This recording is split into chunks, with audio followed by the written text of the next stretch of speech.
Doraemon अपनी बहन डोरेमी से शिकायत करता है कि नोबिता रोजाना परेशानियां ही करता रहता है और उसके लिए सिरदर्द बन चुका है। लेकिन बाहर खड़े नोबिता ने यह सब सुन लिया और नाराज हो गया। उसने कहा कि असल में डोरेमोन के गैजेट्स ही ठीक से काम नहीं करते। यह सुनकर सेवाशी को शक हुआ कि क्या सच में डोरेमोन नोबिता के लिए सही है या नहीं। इसलिए उसने डोरेमी को कुछ समय के लिए नोबिता के पास भेज दिया ताकि देखा जा सके कि दोनों में कौन ज्यादा बेहतर साबित होता है। अगली सुबह नोबिता फिर से देर तक सोया रहा। डोरेमी ने उसके सपनों को डरावने सपनों में बदलकर उसे जगा दिया और उसका स्कूल बैग भी तैयार कर दिया। जब डोरेमोन उठकर नोबिता को जगाने पहुंचा, तब तक डोरेमी सब कुछ संभाल चुकी थी। घर का काम भी उसने इतनी अच्छी तरह किया कि नोबिता की माँ उसे तुरंत पसंद करने लगी। यह देखकर डोरेमोन थोड़ा असहज हो गया और वह स्कूल में नोबिता को देखने चला गया। स्कूल में खेल कूद चल रहा था और हमेशा की तरह नोबिता सबसे पीछे भाग रहा था। डोरेमी चाहती थी कि नोबिता की मदद करे, लेकिन डोरेमोन ने कहा कि नोबिता को अपनी मेहनत से जीतना चाहिए। डोरेमी ने आत्मविश्वास वाला हेलमेट पहनाया,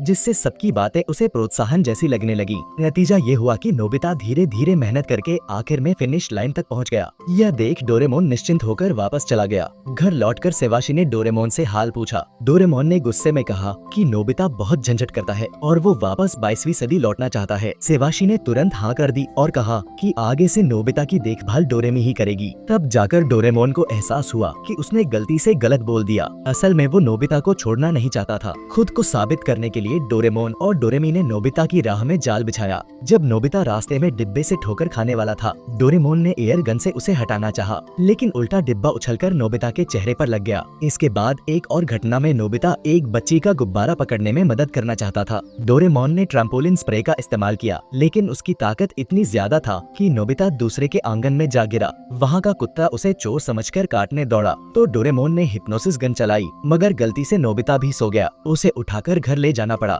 और जब नोबिता को पता चला कि ये सब डोरेमोन की वजह से हुआ, तो उसने उसे डांट दिया। धीरे धीरे डोरेमोन को समझ आया कि शायद डोरेमी ही नोबिता के लिए सही है। बहुत सोचने के बाद उसने फैसला किया कि वह सेवाशी के साथ 22वीं सदी लौट जाएगा। उसने नोबिता को विदाई दी और कहा कि पढ़ाई पर ध्यान देना और डोरेमी को परेशान मत करना। नोबिता कुछ समझ पाता उससे पहले ही डोरेमोन जा चुका था, लेकिन डोरेमोन के जाने के बाद नोबिता बहुत उदास रहने लगा। शिजुका ने डोरेमी से बताया कि वो अब किसी भी काम में मन नहीं लगाता। डोरेमी को भी अजीब लगा, कभी स्कूल का बैग भूल जाता, कभी रास्ता। उसकी मेज पर डोरेमोन के लिए रखा हुआ तोहफा भी मिला। डोरेमी ने सेवाशी से बात की, लेकिन डोरेमोन ने साफ कहा कि अब नोबिता की खुशी के लिए डोरेमी ही सबसे सही है। उसी समय जियान और सुनेओ ने नोबिता को परेशान किया और उससे ऐसा गैजेट मांगा जिससे वो जियान को हरा सके। नोबिता ने गुस्से में डोरेमी से एक गंडाम रोबोट बनाने को कहा। डोरेमी ने भी हाँ कर दी। यह देखकर जियान ने भी मांग की और उसे भी एक मिल गया। दोनों ने आपस में जबरदस्त लड़ाई शुरू कर दी। मारपीट इतनी बढ़ गई कि डोरेमी और नोबिता कुछ कर नहीं पाए। तभी शोर सुनकर डोरेमोन वापस आ गया।